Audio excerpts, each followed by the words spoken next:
Bien. Donc, on va parler de la médiane et de ce qu'on appelle l'écart interquartile. Alors la médiane qu'on notera petit m et l'écart interquartile que l'on notera grand I majuscule. Bon, donc on va repréciser un petit peu. J'ai marqué rappel du collège, puisque c'est une définition, c'est une notion que vous avez déjà vue en troisième, voire peut-être même en quatrième, je me souviens plus trop si c'est en quatrième ou en troisième qu'on retravaille la médiane. Alors, déjà, qu'est-ce que c'est que la médiane d'une série statistique? Je vous rappelle qu'on a, on a retravaillé la moyenne et on a défini ce que c'était que la variance et l'écart type. Mais la médiane, vous l'avez déjà vu. Et donc la médiane, la définition, c'est que c'est un nombre réel qui sépare la série ordonnée en deux séries de même effectif. Donc on va noter, donc, qui sépare la série ordonnée en deux sous-séries de même effectif. Je vais vous expliquer.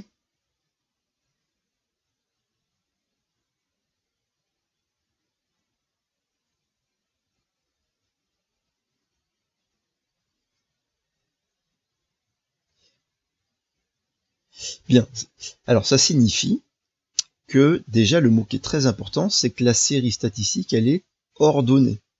Autrement dit, il faut qu'on imagine qu'on a placé, je vais remettre, mais qu'on a placé toutes nos valeurs de notre série sur un axe réel. Donc on a nos valeurs, x1, x2, x3, etc. On les place, on les ordonne, donc on les ordonne comme ça, x4, etc. Et ce qu'on appellera la médiane, donc c'est un nombre réel qui ne fait pas nécessairement partie des valeurs. Donc il y a un nombre ici quelque part, qu'on appelle petit m, et on sait juste qu'on a autant de valeurs qui sont inférieures à petit m que de valeurs qui seront supérieures ou égales à petit m. Et donc, ça, ce serait nos deux sous-séries, la série des valeurs qui sont inférieures ou égales, et la série des valeurs qui sont supérieures ou égales. Donc c'est ça la médiane d'une série statistique. Donc ça va être un indicateur, si vous voulez, supplémentaire. Et donc clairement, si on vous dit à un contrôle la médiane est de 11, ça veut dire qu'il y a eu autant d'élèves qui ont eu une note supérieure ou égale à 11 que d'élèves qui ont eu une note inférieure ou égale à 11. C'est pas plus compliqué que ça, la médiane. Donc ça n'a rien à voir avec la moyenne. La moyenne, c'est l'idée que on additionne l'ensemble des points gagnés, par exemple par tous les élèves, et on répartit équitablement ces points parmi tous les élèves. Donc quand on dit que la moyenne de la classe est à 12, ça veut juste dire que en moyenne, les élèves ont gagné 12 points sur 20. Quand on dit que la médiane est à 12, ça nous indique vraiment un centre dans votre série, puisqu'on sait qu'il y en a autant qui ont eu plus que 12 que moins que 12. Et donc, moi je trouve que c'est un indicateur souvent qui est plus intéressant que la moyenne, et c'est dommage que dans les logiciels, on donne toujours que la moyenne des points gagnés, et pas la médiane, qui permet un peu de visualiser. Par exemple, si vous avez eu 13, et que la médiane est à 12, vous savez que vous êtes dans la première partie de classe. Alors que si la moyenne est à 12 et que vous avez eu 13, peut-être que vous êtes quand même dans la deuxième partie de classe et pas dans la première partie. Et oui, parce que peut-être qu'il y a eu des très mauvaises notes qui ont fait baisser la moyenne, mais au final, quand même, il y a plus d'élèves qui ont une note supérieure à la vôtre note que d'élèves qui ont une note inférieure. Donc la médiane, vraiment, c'est un centre de la série. Voilà. Alors, la question, c'est maintenant, comment fait-on pour déterminer la médiane d'une série? Donc, il y a deux cas à prendre en compte. On a besoin de connaître l'effectif total de la série. Donc, je remets le petit schéma ici. Donc ici, on imagine qu'il y a grand N valeurs. Ok. Là, j'ai grand N valeurs. Imaginons que grand N soit impair. Si grand N est impair, donc si grand N est impair, ça veut dire que grand N s'écrit comme un nombre impair. Et vous vous rappelez, hein, quand on a fait le chapitre 1 sur l'arithmétique, eh ben, un nombre impair, ça c'est un nombre qui peut s'écrire toujours 2n plus 1 où n est un entier naturel. Et ben si on a ici 2n plus une valeur, regardez, ça veut dire que, eh ben là, je peux mettre n valeurs, ici n valeurs, et donc j'aurai autant de valeurs ici, et ici ce sera une valeur, ça veut dire petit m, ce sera une des valeurs de ma série. Autrement dit, je vais l'écrire là et je reviendrai au schéma, si n est impair, alors la médiane, en fait, ça va être une des valeurs de la série, c'est la valeur,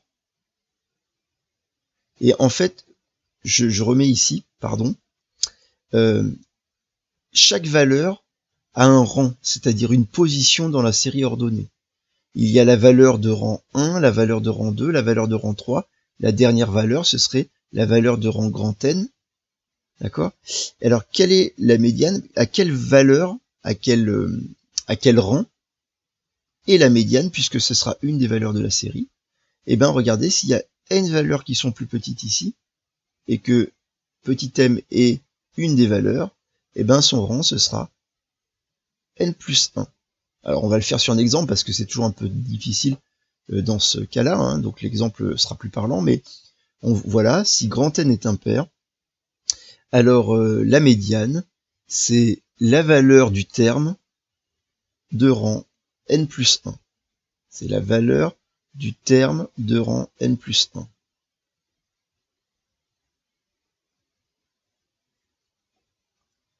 Dans cette série ordonnée, attention, hein, c'est ça qui est important, dans cette série ordonnée.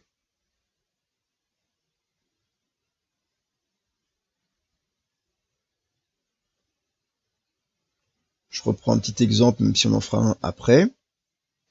Imaginons que dans la classe, il y a, on va prendre 35 élèves, d'accord? Ok.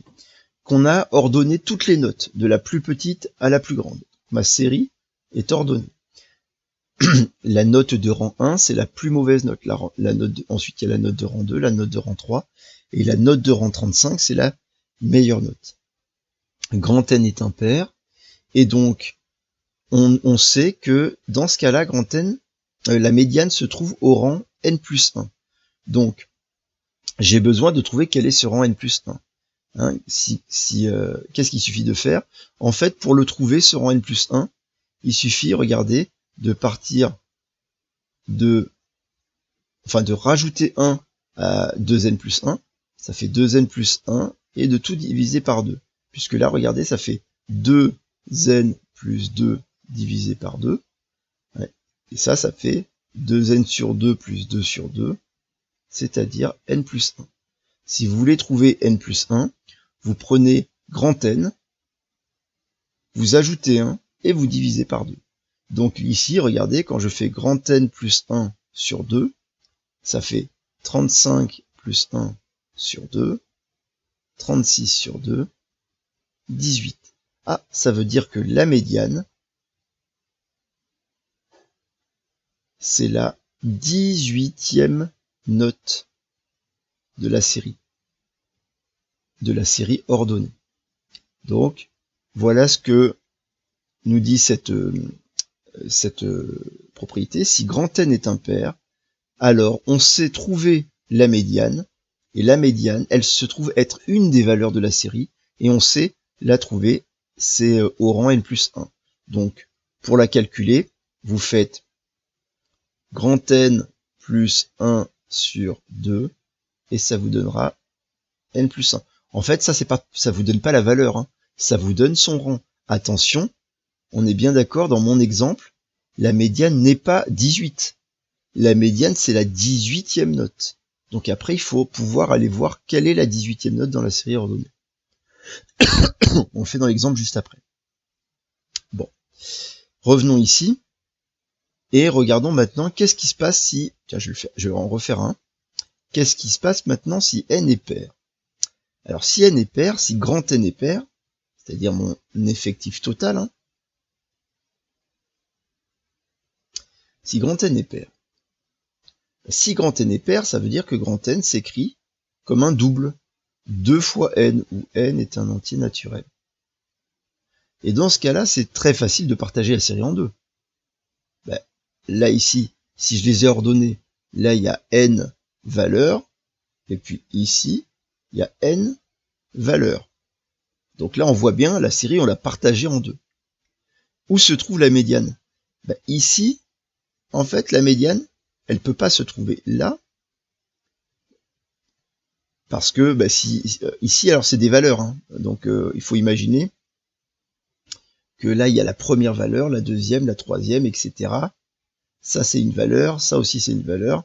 Hein, on a des valeurs comme ça qui sont discrètes. Alors déjà, ça, c'est la première valeur. Là, j'écris les rangs. Donc ça, c'est la valeur de rang 1. Et elle s'appelle x1. On peut l'appeler x1 si on l'avait ordonné. Ici, quel est le rang de la valeur qui se trouve ici? Et puisque là, j'ai n valeurs, c'est que ça, c'est petit n. La valeur suivante, son rang, c'est n plus 1. Puis n plus 2, n plus 3, etc. Et la dernière, c'est 2n, c'est-à-dire c'est grand N. Ça, c'est le rang. Hein, c'est pas les valeurs. Les valeurs, hein, on pourrait prendre que ça, c'est 4, que là, c'est, je sais pas moi, 17, là, il y a 21, puis là, il y a 49. Si mes valeurs, elles varient entre 4 et 49 dans un exemple. C'est les rangs qui m'intéressent, les positions. Est-ce que je peux prendre comme médiane ce nombre-là, le nombre 17? Eh ben non, parce que si je prends 17, je n'aurai que n valeurs inférieures ou égales à 17, mais j'aurai n plus une valeur supérieure ou égale à 17. Vous voyez que il faudrait que je compte aussi cette valeur 17 dans les valeurs supérieures ou égales. Donc j'aurai pas le même nombre de valeurs inférieures ou égales et supérieures ou égales. Est-ce que je peux prendre 21? 21, ça voudrait dire que j'ai n plus une valeur inférieure ou égale, et je n'aurai que n valeurs supérieures ou égales. Donc 21, on peut pas. Donc la médiane, il va falloir prendre une valeur qui est entre ces deux-là. Et donc, en fait, on prend souvent le milieu. On va prendre la moyenne de ces deux nombres. On va faire 17 plus 21 sur 2, par exemple.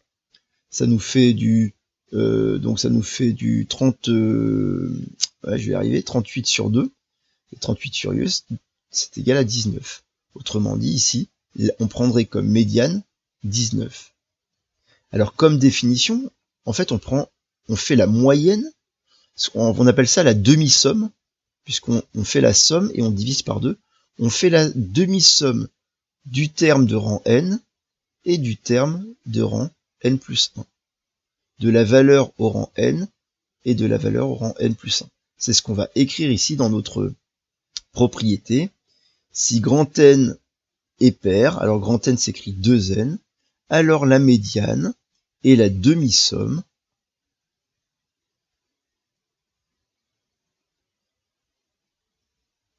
c'est la demi-somme des valeurs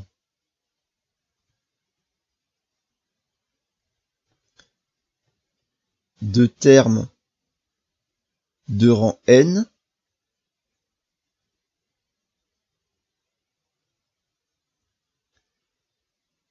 et de termes de rang n plus 1 dans cette série ordonnée.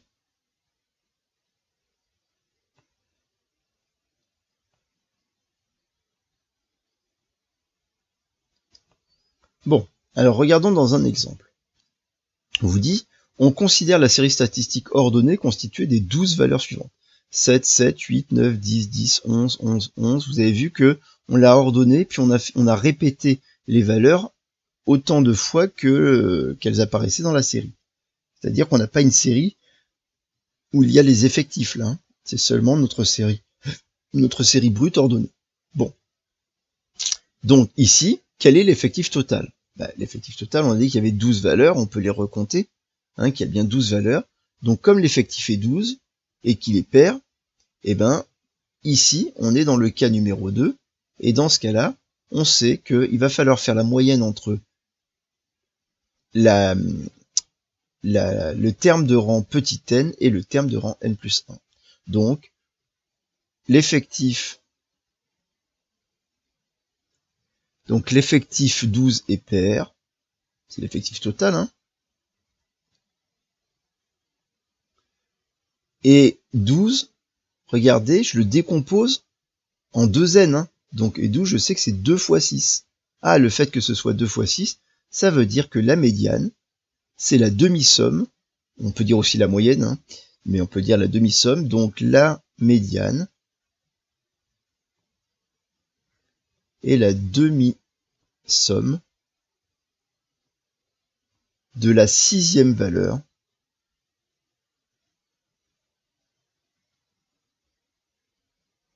et de la 7e valeur. N, petit n, c'est le 6 là, n égale 6, donc c'est la 6e valeur, et la 7e, et n plus 1, c'est la 7e valeur.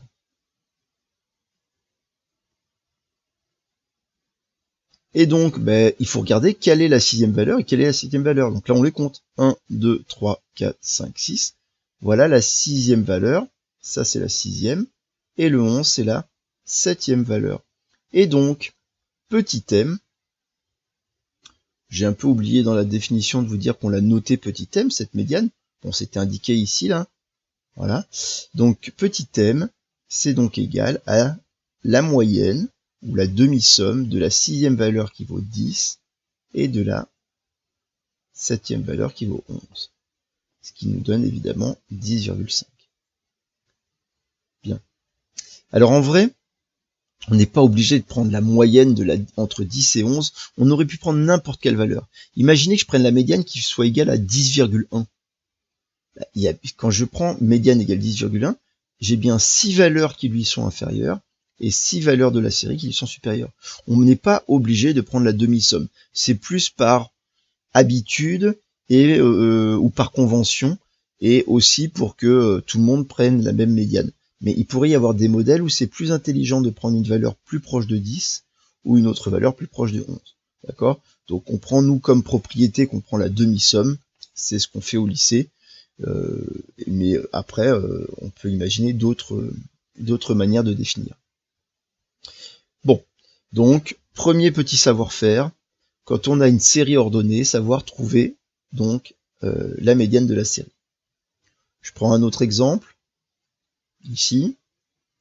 Donc si je prends un exemple, par exemple, je vais prendre comme série, allez, je sais pas moi, 5, 7, 8, 11, 14, 17, 25, 32, 43, 51, 52. Voilà. Donc voilà une série brute ordonnée. Je vais pas répéter des valeurs, mais peu importe. Je l'ai ordonnée. Donc, première chose à faire quand on cherche la médiane, on compte le nombre de valeurs pour voir si on est dans le cas pair ou le cas impair. 1, 2, 3, 4, 5, 6, 7, 8, 9, 10, 11. Grand N est égal à 11. Si grand N est égal à 11, vous savez que ça veut dire que grand N, on est dans le cas, c'est impair, et donc ça veut dire que la médiane, c'est une des valeurs de la série. Pour trouver son rang, donc la médiane est au rang. Et donc, rappelez-vous, il suffit de faire n plus 1 grand N plus 1 divisé par 2. Donc ça fait 11 plus 1 sur 2, c'est-à-dire 12 sur 2, c'est-à-dire 6. Donc elle est au rang 6. 1, 2, 3, 4, 5, 6. Voilà notre 6e valeur. Et donc la médiane, c'est 17. Là, il n'y a pas de demi-somme à faire. Et on vérifie que ça marche bien, qu'on a bien autant de valeurs qui lui sont inférieures ou égales que de valeurs qui lui sont supérieures ou égales. 1, 2, 3, 4, 5, 6. Il y a 6 valeurs qui lui sont inférieures ou égales. 1, 2, 3, 4, 5, 6. Il y a bien 6 valeurs qui lui sont supérieures ou égales. Voilà. D'accord? Donc, pas de problème, on a notre médiane. Écrivez-moi ce petit exemple-là, peut-être en plus. puisque comme ça on a le cas impair. Je vous laisse quelques secondes pour l'écrire. Bon, donc, ok, on se dit que quand on a quelques valeurs, quand on a une série pas très nombreuse comme ça, peut-être, c'est pas très très difficile de trouver la médiane, et normalement c'est quelque chose que vous avez fait au collège. Mais bon, que vous avez peut-être oublié.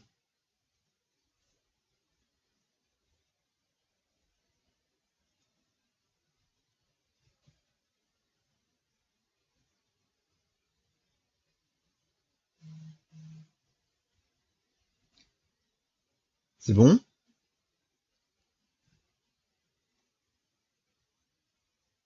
Alors on repasse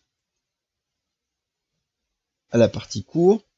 Donc, première remarque, la médiane ne dépend pas des valeurs extrêmes de la série, contrairement à la moyenne.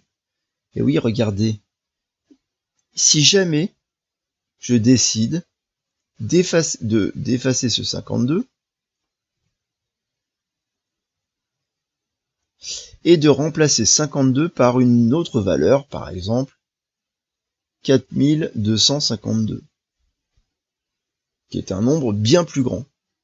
Vous voyez que en fait, la médiane, c'est toujours 17. Elle est inchangée. Elle ne dépend pas de ces valeurs extrêmement grandes ou extrêmement petites. Ça va pas faire varier ma médiane. De remplacer une valeur extrême par une autre valeur beaucoup plus grande. Voilà, ça ne change rien. Alors que la moyenne, rappelez-vous que là, si on calculait la moyenne de cette série, si on remplaçait 52 par 4252, évidemment, la moyenne, elle saurait énormément changer. Voilà ce que raconte cette phrase, que la médiane ne dépend pas des valeurs extrêmes de la série. Alors, petit programme Python. Donc, sur cette médiane. Alors, regardez, on a défini la médiane.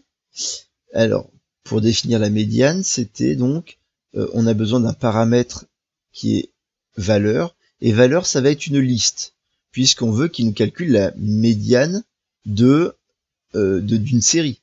Donc, ce serait par exemple, valeur, ce serait par exemple, on a rentré toutes ces valeurs-là, toutes les valeurs de la série, sous forme d'une liste. Hein. Rappelez-vous que les listes, c'est quelque chose que vous travaillerez l'année prochaine en première. Donc, cette fonction va nous calculer la médiane de cette série. Première fonction, elle égale sorted valeur. Alors, sorted, ça vous dit en fait, regardez, la fonction sorted valeur, ça renvoie une nouvelle liste composée des éléments de la liste valeur rangés dans l'ordre croissant. Autrement dit, ça vous réordonne la liste valeur. Ça veut dire que quand vous allez calculer la médiane d'une série, vous n'êtes pas obligé qu'elle soit ordonnée au début, puisque grâce à cette fonction, elle va réordonner les valeurs, elle va les mettre dans l'ordre, et elle va créer une nouvelle liste qui s'appellera maintenant grand L. Grand L, c'est en fait la liste ordonnée des valeurs de la liste valeur. Bien. Ensuite, on dit n égale len valeur. Alors len, c'est pour la longueur. Ça vous donne en fait le nombre, c'est le grand N, c'est le nombre de valeurs. Vous voyez que le grand N, c'est le même grand N, c'est lui-là, hein, c'est le même grand N, c'est notre effectif total en fait. Donc ça vous en renvoie l'effectif total de votre série. Ensuite, on a une petite instruction conditionnelle, un petit if, vous savez, un petit si. Un petit si alors. Alors, le si, enfin le L c'est pas alors, hein, le L c'est sinon. Le alors c'est en fait les deux points qui sont là. Alors, si n, espèce de %2, je vais vous expliquer, égale 0. Ça veut dire si le reste de la division euclidienne de n par 2 est égal à 0. Hein, je vous l'ai écrit ici, ça renvoie le reste de la division euclidienne de n par 2. Et donc, si le reste de la division euclidienne de n par 2 est égal à 0, c'est une manière de dire si grand n est un nombre pair. Parce que ça veut dire si grand n est divisible par 2. Hein, vous vous rappelez qu'il y a deux cas possibles pour calculer, pour déterminer la médiane. On ne dit pas calculer, on dit plutôt déterminer la médiane. Ça dépend si n est pair ou si n n'est pas pair. En langage Python, quand vous voulez savoir si grand N est pair, vous voulez tester si grand N est un nombre pair, hein, la longueur, vous testez si le reste de la division euclidienne de n par 2 est égal à 0. Je vous rappelle que par exemple que 32, quand vous faites sa division euclidienne par 2, c'est égal à 16 fois 2 plus 0. Le reste est bien égal à 0, ça prouve que 32 est un nombre pair. Quand on prend 43 et qu'on fait la division euclidienne, 43, c'est 21 fois 2 plus 1.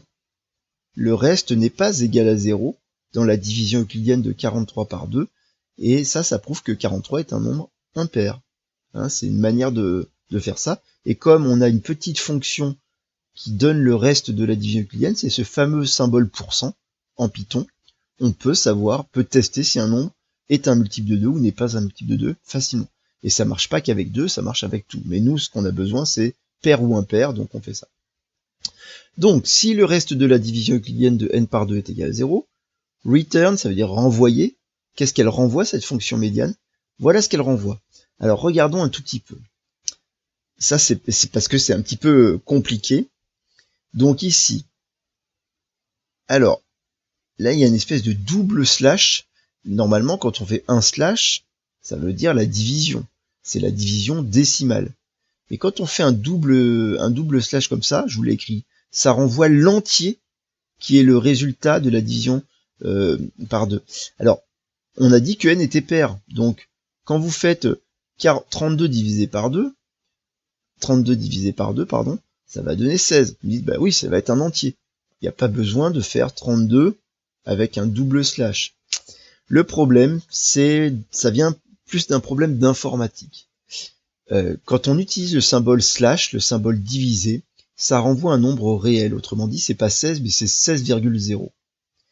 Et or ici, si vous regardez ce qu'on a écrit, grand L, c'est une liste, et ce qu'on écrit entre crochets, c'est le rang de la liste. Par exemple, quand j'écris grand L de 4, ça veut dire, ça va nous renvoyer la valeur de la liste qui est au rang 4. Et donc le problème, c'est que si vous écrivez ça, 4,0, eh ben ça va vous renvoyer une erreur. Il a besoin absolument, l'ordinateur, que on ait écrit un entier et pas un nombre décimal, même avec une partie décimale nulle. Et donc, pour lui imposer que le résultat est un entier et pas un nombre réel, il faut mettre un double slash. Donc ça, c'est des petites particularités de l'informatique. Il y a un autre problème dans les listes, mais c'est pour ça que ça dépasse un peu et que je vais pas aller un peu plus que là. L'autre problème, c'est pourquoi -1? Ben parce que en fait, dans une liste, quand vous écrivez une liste, par exemple 2, 5, 3, alors pardon, faut pas que je mette des points-virgules, mais des virgules. 2, 5, 3, comme ça. Elle n'est pas ordonnée, c'est pas grave. En fait, ce 2 là, qui est le premier terme de ma liste, ben c'est L de 0, c'est pas L de 1. C'est-à-dire que le premier terme, son rang, c'est pas 1, c'est 0. Lui, c'est L de 1 et lui, c'est L de 2. J'ai 3 valeurs et pourtant la première s'appelle 0. Donc, en fait, il y a une petite soustraction par 1 à faire ici. Et ça, ce qui fait que c'est un tout petit peu différent. Bon, c'est un peu compliqué, je vais pas y passer du temps. En gros, c'est pas l'objectif, c'était pour vous montrer que quand n est pair, on fait en gros, ça nous renvoie la demi-somme de deux des valeurs, et c'est bien ce qu'on a dit, hein, quand n est pair, si je remonte ici, quand n est pair, la médiane, elle se trouve être la demi-somme de deux valeurs, donc c'est le terme de rang n et le terme de rang n plus 1. Et le else, qui veut dire sinon, on n'a pas besoin de dire si n, si n est impair, sinon c'est évidemment dans l'autre cas, ça renvoie seulement une des valeurs de la série. Alors pareil, hein, il y a des petits changements de valeur à cause de cette problématique. Bon, ça c'est à travailler en première, donc on n'en parle pas plus. On passe à la définition maintenant. Qu'appelle-t-on l'effectif cumulé croissant d'une valeur? Alors on vous dit je vous l'ai laissé là, la définition. L'effectif cumulé croissant de la valeur xi, c'est la somme des effectifs de toutes les valeurs du caractère inférieur ou égal à xi. Très simple. Vous avez regardé l'exemple. Donc dans cet exemple, on vous dit une course a été organisée en montagne. Le tableau ci-contre donne la répartition des temps, arrondi à la minute, obtenue par l'ensemble des coureurs. Donc là, vous avez les valeurs du caractère, qui sont ordonnées. 20, 21, 22, 23, 24, 25, donc ce sont des minutes. Et puis là, vous avez les effectifs. 3, 7, 19. Par exemple, si je prends ce 3, qu'est-ce qu'il raconte? Il dit qu'il y a 3 coureurs qui ont mis 25 minutes pour faire la course. D'accord? Voilà. Il n'y a eu aucun coureur, 0 coureur, qui ont mis 28 minutes. Bon. On rajoute une ligne qu'on appelle les effectifs cumulés croissants. Alors, ce 3 là, il veut dire 3 coureurs. Bah, c'est le même que celui-là. Tiens, c'est le même 3. Il veut dire qu'il y a 3 coureurs qui ont mis soit 20 minutes, soit moins. Bah, il n'y en a pas qui ont mis moins, donc il y a le même nombre de coureurs, ils ont mis 20 minutes. Mais regardez ce 10 là. Ce 10, c'est 3 plus 7. Autrement dit, ça compte, c'est le nombre de coureurs qui ont mis au maximum 21 minutes. Un nombre inférieur ou égal à 21 minutes. C'est pour ça qu'on compte les 3 coureurs qui ont mis 20 minutes, plus les 7 coureurs qui ont mis 21 minutes. Ce 20 là, c'est 3 plus 7 plus 10. Il y a eu 20 coureurs qui ont mis au maximum 22 minutes, etc., etc. Et regardez, on appelle ça des effectifs cumulés croissants. Mais cumulés, pourquoi? Parce que finalement, chacun des effectifs, c'est une somme d'effectifs. Donc, cumulé, ça veut dire additionner. Croissant, oui, parce que on voit bien que les valeurs, elles augmentent obligatoirement. Et la dernière valeur, ce sera toujours votre effectif total, grand N. Oui, parce que ça veut dire qu'il y a 50 coureurs qui ont mis au maximum 30 minutes. Bah oui, 50 minutes, puisqu'il y avait que 50 coureurs en tout, ça signifie. Ok? Alors, ce qui est intéressant, c'est que les effectifs cumulés croissants permettent de déterminer facilement la médiane de la série. Donc, réfléchissons. N égale 50. Alors, ce qui est important, surtout par rapport aux exemples qu'on a fait avant, c'est que cette fois, on a des effectifs. L'idée des statistiques, c'est quand même de résumer des séries qui ont un très très grand nombre de valeurs. Donc la première chose souvent que l'on fait, c'est qu'on les remet dans un tableau où on va, au lieu d'avoir la série brute, ou dans ce cas-là, je vous rappelle que la série brute, elle ressemblerait à ça. Hein. 20, 20, 20. Ensuite, j'écris mes 21, 21, 21. Vous voyez que ce serait hyper long à écrire, avec tous les 21. Ensuite, il y aurait tous les 22. Ça, c'est la série brute. Et encore, elle est ordonnée, cette série. Eh ben, évidemment, la plupart du temps, on l'aura réparti dans un tableau comme ça. Puisque grand N égale 50, c'est l'effectif total, et que 50 est pair, on sait que, dans ce cas-là, on va pouvoir déterminer la médiane, parce qu'on sait que la médiane, comme 50, c'est égal à 2 fois 25, alors la médiane, petit m, est la demi-somme de la 25e valeur et de la 26e valeur.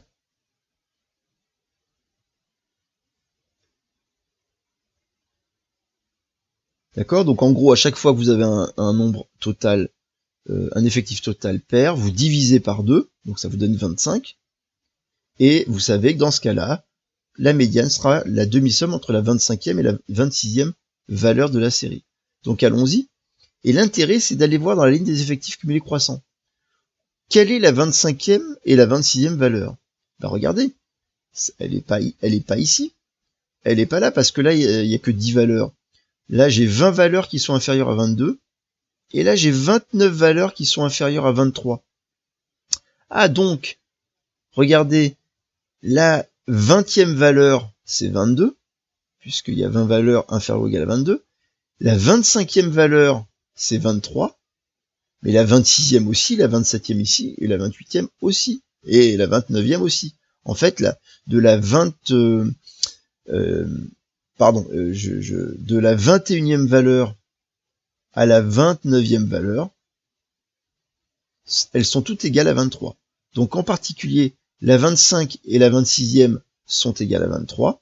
Donc là, ça n'a pas trop de sens d'écrire ma demi-somme.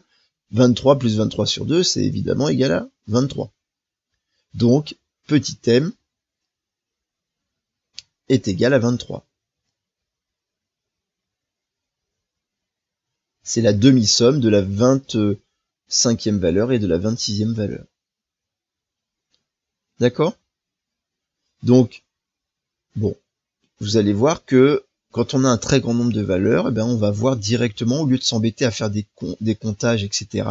Parce que vous voyez que la 25e valeur, si vous n'aviez pas cette ligne des effectifs cumulés croissants, il faudrait compter, il faudrait réfléchir avec les petits effectifs ici. Alors que là, tout de suite, on voit que dès qu'on a dépassé 25 ou 26, on tombe sur nos 20, on sait déduire quelles sont les 25, la 25e et la 26e valeur. Bon. Donc, que raconte ce 23 là d'ailleurs pour notre problème? Ça signifie que la moitié des coureurs ont mis un temps inférieur ou égal à 23 minutes et la moitié des coureurs ont mis un temps supérieur ou égal à 23 minutes. On va l'écrire. Interprétation. La moitié des coureurs ont mis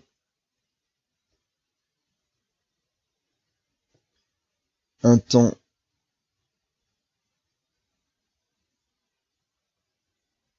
inférieur ou égal à 23 minutes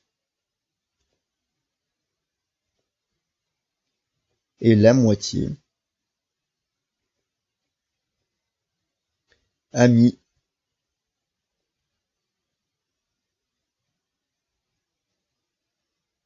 un temps supérieur ou égal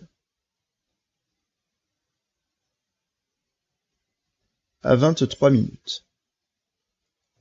Bon, voilà pour ce qui est donc de l'interprétation de ce que raconte la médiane pour ce problème. Alors, c'est bien, on sait maintenant, avec la médiane, ça permet de se positionner par rapport un peu au milieu de la série. Encore une fois, s'il y a un contrôle, on vous dit la médiane dans la classe est de 12, et que vous avez eu 11, vous savez vous positionner dans la classe, vous savez que vous êtes dans la deuxième partie de classe, qu'il y a plus d'élèves qui ont eu plus que de vous que d'élèves qui ont eu moins que vous. Bon. Mais ce serait bien peut-être de faire d'autres, d'avoir d'autres indicateurs pour se situer, par exemple dans la classe. Et donc ces autres indicateurs, on va voir, on les appelle les quartiles. Alors les quartiles, ça va être d'autres nombres qui permettent de donner des informations sur la série. Alors je sais pas trop si les quartiles vous les aviez vus ou pas en troisième, on va en tout cas les redéfinir. Donc il y a deux quartiles à connaître, le premier quartile qu'on appellera Q1 et le troisième quartile qu'on appellera Q3. Donc on se donne une série statistique dont les valeurs sont ordonnées par ordre croissant, comme pour la médiane. Donc on imagine qu'on les a ordonnées. Quelle est la définition de Q1, du premier quartile? Donc le premier quartile, qu'on note Q1, donc c'est la plus petite valeur de la série. C'est la plus petite valeur de la série ordonnée.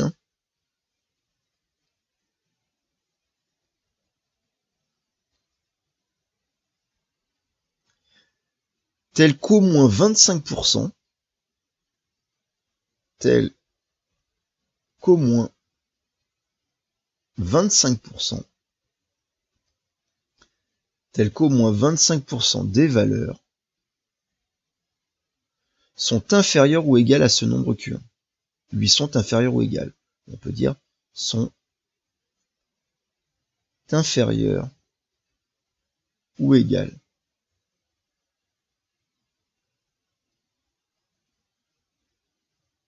à ce nombre Q1. Autrement dit, je vais faire le petit schéma ici, je vais rajouter.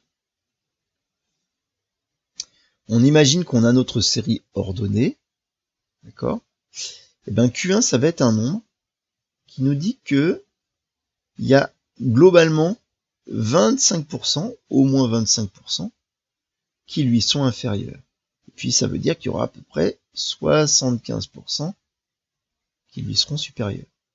Ça vous positionne où se trouve le premier quart de la série. C'est pour ça qu'on appelle ça un quartile, d'accord? Puisque 25% c'est un quart. Donc voilà notre premier quartile. Le troisième quartile, qu'on note Q3, voilà sa définition, c'est la plus petite valeur de la série. Donc ça, on en reparlera de pourquoi la plus petite valeur de la série, hein. C'est la définition que l'on prend. C'est la plus petite valeur de la série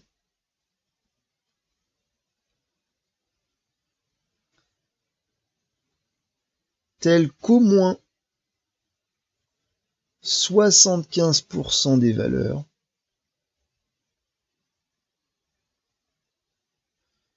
sont inférieures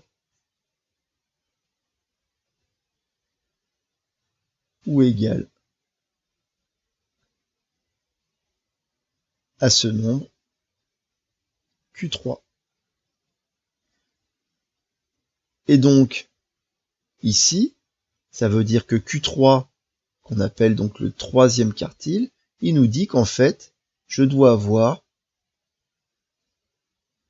à peu près 75% des valeurs qui lui sont inférieures ou égales. Et donc 25% évidemment qui sont là. On appelle ça le troisième quartile. Bah oui, 75%, ça vaut 3 quarts. Donc c'est le troisième quartile. Et voyez que Q1 et Q3, finalement, nous permettent ici d'avoir des paramètres qui vont nous indiquer où se trouve le premier quart, où se trouve le dernier quart de la série. Hein, donc ça va compléter notre médiane qui nous donnait finalement la valeur centrale de la série. Donc celle où il y avait 50% d'un côté, 50% de l'autre. Bien. Alors il y a juste une petite particularité dans cette définition 6 sur Q1 et Q3 qui est importante, c'est que ce soit Q1 ou Q3, on vous a dit c'est toujours une des valeurs de la série. Autrement dit, contrairement à la médiane qui pourrait, dans le cas où n est pair, on prend la demi-somme et donc on tombe pas hein, sur une des valeurs. Je vous rappelle que dans notre exemple ici, pas cet exemple-là, mais dans cet exemple-là, où on avait, non pardon, excusez-moi, c'est pas là. Dans cet exemple-là, on avait, non, toujours pas. Je vais revenir. Voilà. Dans le premier exemple qu'on a fait dans la partie cours là, où on avait 12 valeurs qui étaient paires, on avait dit, alors là, je sais pas pourquoi j'ai écrit, hop, c'était l'effectif, là, je reviens ici. Voilà. On avait dit que ici, la médiane, c'était la demi-somme de la 6e et de la 7e valeur, et comme les valeurs n'étaient pas égales, et bien finalement, on obtient la médiane qui était 10,5. Et 10,5, ce n'était pas une des valeurs de la série. Donc pour la médiane, ce n'est pas obligatoire d'avoir une des valeurs de la série. Mais pour Q1 et Q3, c'est dans la définition, c'est toujours une des valeurs de la série. D'accord? On dit c'est la plus petite valeur de la série, telle qu'au moins 25% des valeurs sont inférieures ou égales à Q1. On remarque les ECC, donc vous avez vu, on écrit ECC pour dire les effectifs cumulés croissants, c'est-à-dire cette fameuse ligne-là qu'on peut rajouter qui se calcule, qui se remplit très facilement. Alors ça se remplit facilement, je vous ai pas trop expliqué pourquoi on pouvait comment est-ce qu'on le fait à la main, puisque vous aurez sûrement à le faire à la main aussi. Donc le premier, vous complétez 3, et ensuite vous ajoutez 7. Vous faites pas 3 plus 7 égale 10. En fait, vous reprenez ce 3, vous faites 3 plus 7 égale 10. Ensuite, 10 plus 10 égale 20. 20 plus 9, 29. 29 plus 12, 41, etc. Vous voyez, on additionne comme ça en diagonale, Et c'est beaucoup plus facile à faire à la main. On va pas prendre 46 et refaire la somme de tout ça. Même si 46 c'est 3 plus 7 plus 10 plus 9 plus 12 plus 3 plus 2, on reprend la dernière valeur, 44, et on rajoute les 2 en plus. Hein, donc ça se fait très facilement à la main. Donc je reviens ici, et on disait donc que les effectifs cumulés croissants permettent aussi facilement de déterminer Q1 et Q3. Mais avant ça, il faut qu'on regarde, alors comment fait-on pour déterminer Q1 et Q3 dans la pratique? Alors pour Q1, donc c'est le rang. Le rang, rappelez-vous, ça veut dire sa position, la position de Q1, puisque ce sera une des valeurs de la série, c'est la position de Q1 dans la série ordonnée. Donc le rang du premier quartile d'une série d'effectifs total grand N, on vous dit ça va être le plus petit entier qui va être supérieur ou égal à n sur 4. Et vous écrivez, et le plus petit entier supérieur ou égal à n sur 4. Regardons tout de suite, avant de compléter le troisième quartile, comment fait-on pour l'exemple précédent.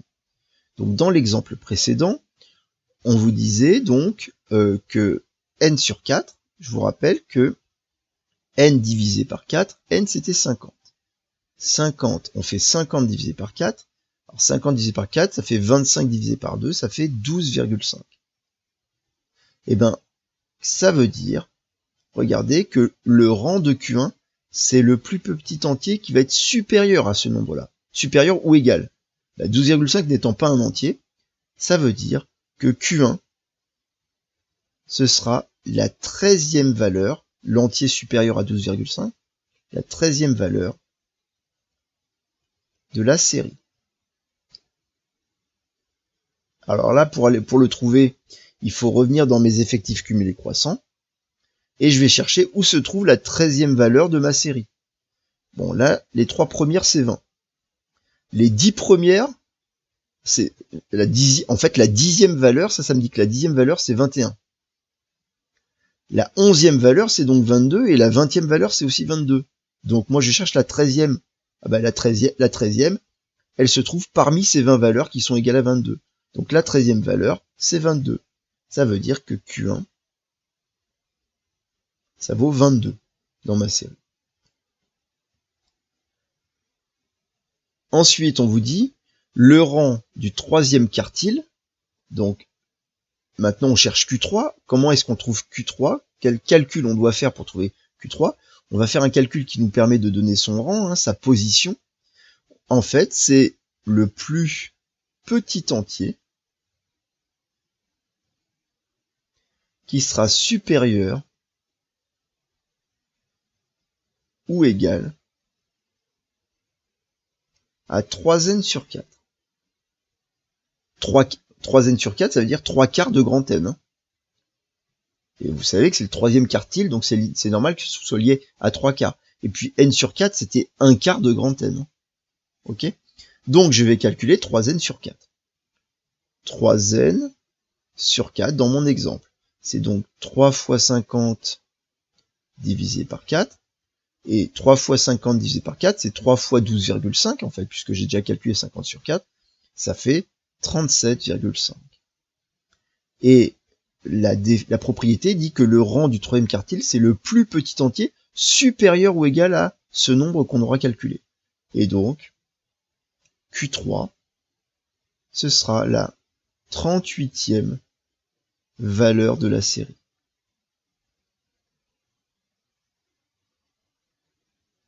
De la série ordonnée.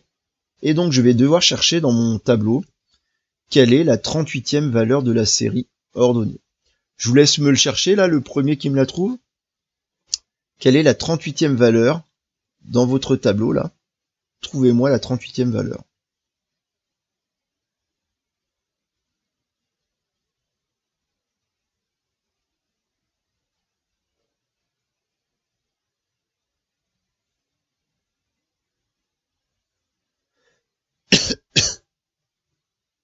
Vous me l'écrivez dans le chat, quelle est la 38e valeur de la série?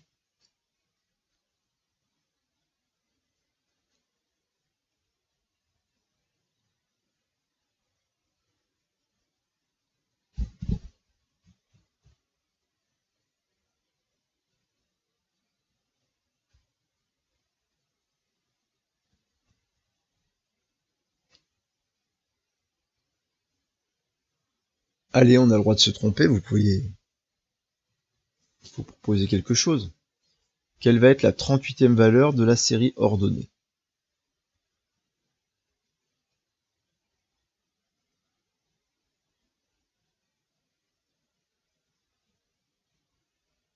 On pourrait cacher la série des effectifs ici, et ne regarder que la série des effectifs cumulés croissants.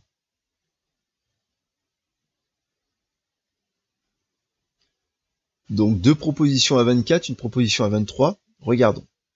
On cherche la 38e. On regarde les effectifs cumulés croissants. Ici, on sait que ce 29 nous dit que la 29e valeur, c'est 23. Et nous, on cherche la 38e. Donc si la 29e valeur, c'est 23, c'est la dernière valeur à 23, et que la 30e valeur, eh ben, c'est un 24. Donc la 30e valeur, c'est 24, et comme là, il y a marqué 41, ça veut dire que la 41e valeur de la série, c'est aussi 24. Donc si la 30e valeur, c'est 24, et que la 41e valeur, c'est 24, eh ben, c'est que la 38e valeur, elle est entre les deux, donc c'est aussi 24. C'est comme ça qu'il faut raisonner. D'accord? Avec cette ligne des effectifs cumulés croissants. Et donc, Q3, c'est égal à 24. Bien. Définition 7.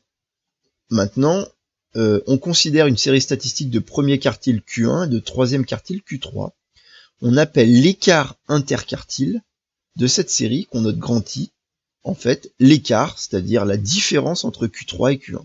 D'accord? Ça, c'est notre écart, ce qu'on appellera l'écart interquartile.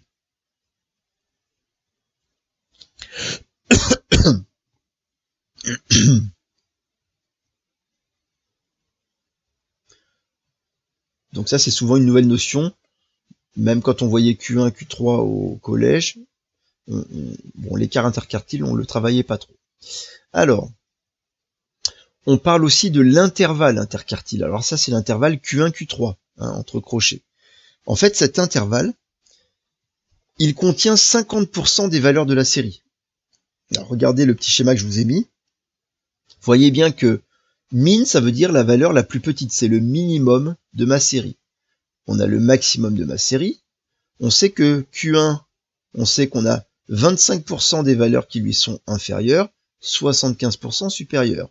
On sait que Q3, on a à peu près 25% supérieur, 75% inférieur. Et on sait que la médiane, alors je vais changer ma... pardon, vous allez le changer parce que... Alors c'est vrai que la médiane, des fois on l'écrit grand M E. Ben, ici on l'a écrit petit m dans le cours, donc je sais pas pourquoi là je l'ai écrit grand ME, c'était par habitude. Donc petit m, la médiane, ici vous savez qu'il y a à peu près 50% des valeurs inférieures, 50% des valeurs supérieures. Donc avec Q1, M et Q3, on est d'accord que là en fait ça nous fait des bons, une bonne vision de la série sans connaître les valeurs. Si imaginez par exemple dans un contrôle, je vous donne ces valeurs-là, je vous dis, le minimum, la moins bonne note, ça a été 3, Q1 c'était égal à 9, la médiane c'était égal à 13, Q3 c'était 15, et le maximum c'était 20.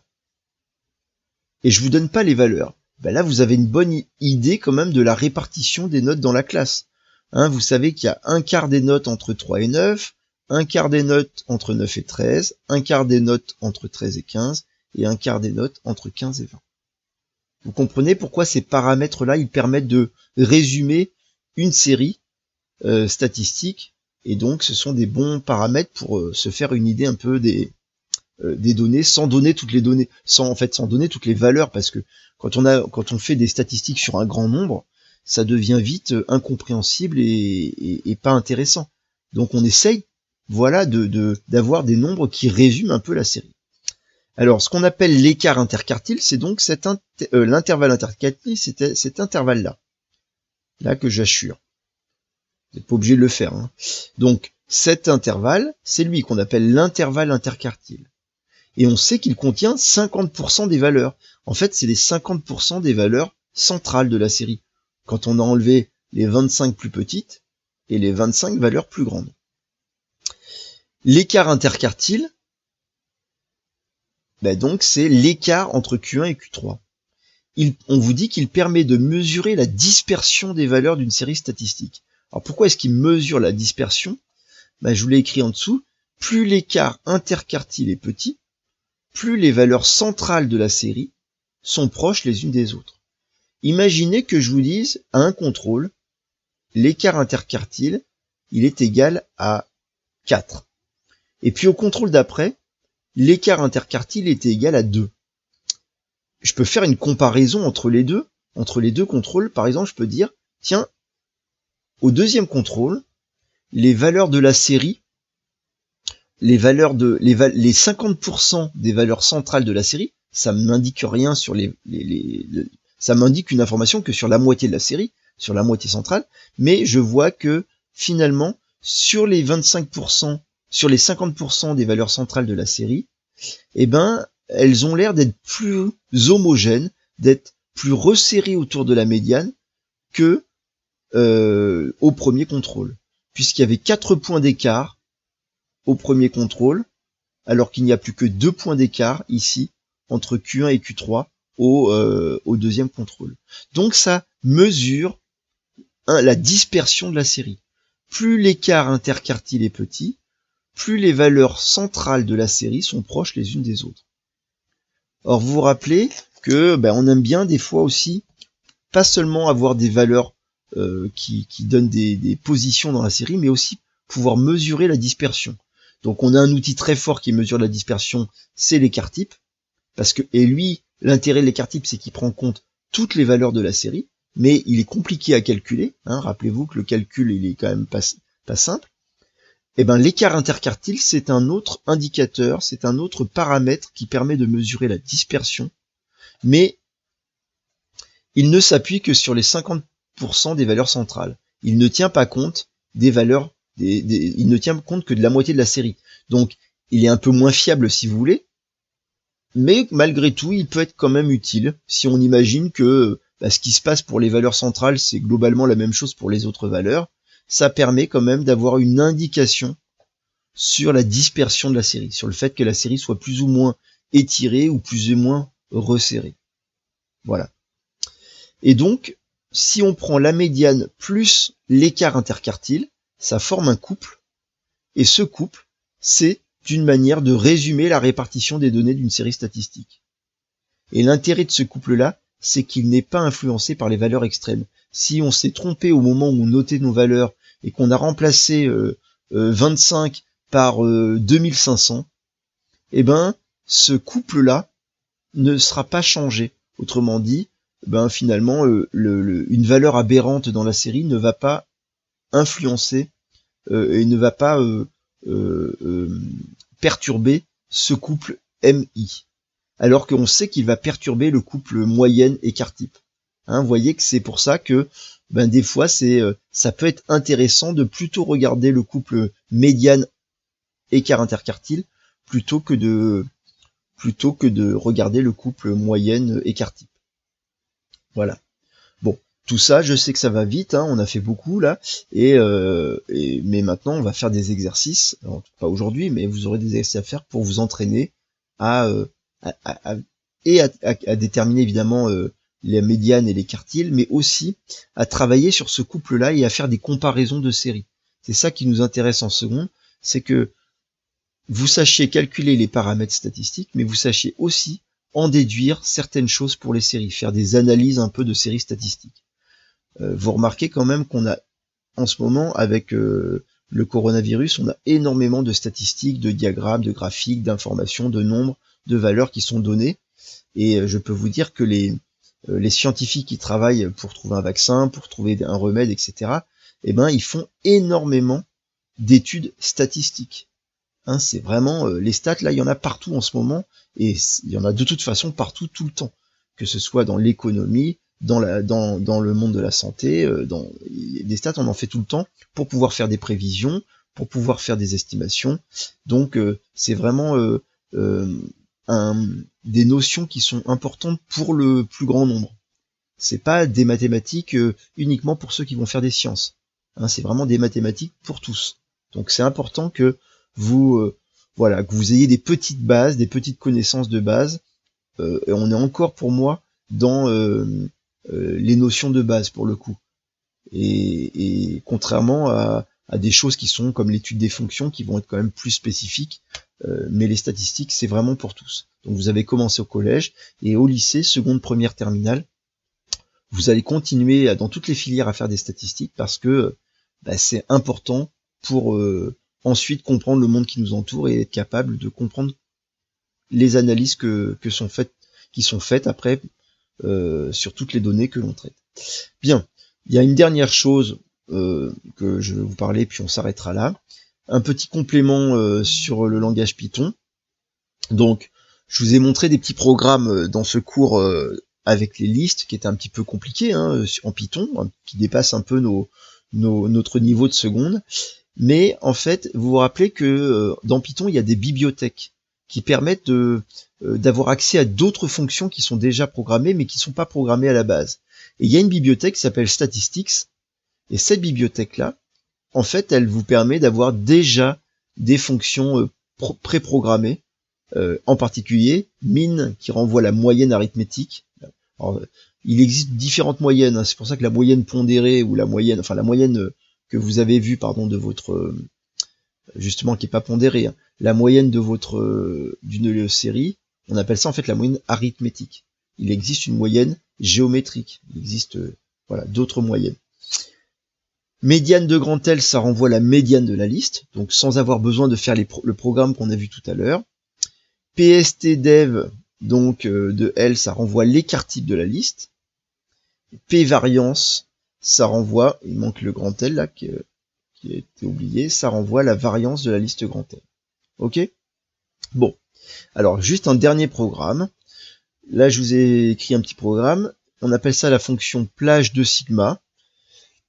Cette fonction, donc qui est définie ici, elle renvoie la proportion des valeurs de la liste L qui appartient à l'intervalle x bar moins 2 sigma, x bar plus 2 sigma. Donc là, on a refermé évidemment, c'est un complément, on a refermé le grand 3 sur la médiane et l'écart type, et l'écart interquartile, on revient sur la moyenne et l'écart type. Et vous vous rappelez, je vous ai dit, si jamais votre série, elle est globalement bien répartie elle est répartie selon une courbe comme ça, autour de votre moyenne, c'est-à-dire il y a peu de valeurs extrêmes, et beaucoup de valeurs autour de x bar, ça fait une répartition qui ressemble comme ça à voilà, si ça fait donc un petit diagramme en barre là qui ressemble à cette courbe en cloche. On avait dit que un intervalle x bar moins 2 sigma, x bar plus 2 sigma, eh ben ça contenait environ un petit peu plus de 95% des valeurs. Mais on peut lui faire calculer la proportion, le pourcentage de valeurs qui se trouve dans cet intervalle directement, grâce à ce petit programme. Qu'est-ce qu'on doit faire? On va faire calculer la moyenne, puisqu'on en a besoin. On va faire calculer l'écart type, avec cette fonction, puisqu'on en a besoin. On retrouve la fonction len qui renvoie finalement la longueur de la liste, c'est-à-dire le nombre de valeurs de la liste, grand N, on va en avoir besoin. On a besoin d'une petite variable P, qui va être notre proportion, à la fin. Enfin, en fait, P est pas tout à fait la proportion, ça va être plutôt le nombre, ça va être un compteur, si vous voulez. Et regardez, on fait une boucle for. Donc une boucle for, c'est une boucle pour, ça veut dire qu'on va faire varier, on va regarder, je vous rappelle qu'une liste, c'est une liste, c'est notre série, donc il y a la première valeur, la deuxième, la troisième, la quatrième. Donc on va avoir la variable valeur qui va passer d'une valeur à l'autre de ma liste. Si valeur est supérieur ou égal à x moins 2s. X moins 2s, c'est x bar moins 2 sigma. Et si valeur est inférieure ou égale à x plus 2s, c'est-à-dire x bar plus 2 sigma, en gros, si jamais la valeur de ma liste, elle est bien dans cet intervalle-là, qu'est-ce qu'on fait? P, et alors, P égale P plus 1, c'est-à-dire que mon compteur va augmenter de 1. En fait, on va compter, ce petit programme, il va d'abord compter le nombre de valeurs de ma liste qui se trouvent dans cet intervalle.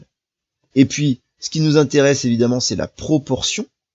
hein, on voudrait avoir la proportion des valeurs qui se trouvent dans cet intervalle, bah, il suffit de faire le nombre total de valeurs qui sont dans l'intervalle sur le nombre total de valeurs. Donc, à la fin, on va renvoyer P sur grand N. P sur grand N, P divisé par grand N, c'est le nombre de valeurs qui sont dans l'intervalle divisé par le nombre total de valeurs. Ce sera la proportion. Et donc, on sait que on devrait avoir un nombre qui doit être autour de 0,95 à la fin. Ça va renvoyer des nombres autour de 0,95. Si jamais ma série grand L, est bien répartie selon cette forme-là. Hein, si vous avez une répartition qui est comme ça, voilà, et que vous avez x bar donc qui est là, bah clairement ça va pas marcher, puisque quand vous allez avoir ça, vous allez avoir une faible proportion, puisque là il va y avoir toute une partie qui ne sera pas comptée, puisqu'elle sera pas dans x bar moins sigma, x bar plus sigma. Mais bon, peu importe, c'est des choses qui vont servir fortement en statistique pour faire des prévisions dans beaucoup de problèmes, mais c'est plutôt des choses qu'on voit maintenant en première et surtout en terminale. Bon voilà, ça allait un petit peu vite, hein. Il va falloir peut-être le relire une fois et revoir un peu les méthodes. Vous allez avoir des exercices à faire pour lundi pour vous entraîner. La semaine prochaine, on se reverra pas encore le vendredi puisque on fait le pont. Jeudi c'est férié, donc on se voit le lundi et le mercredi la semaine prochaine. Ok ? Et on fera donc les exercices.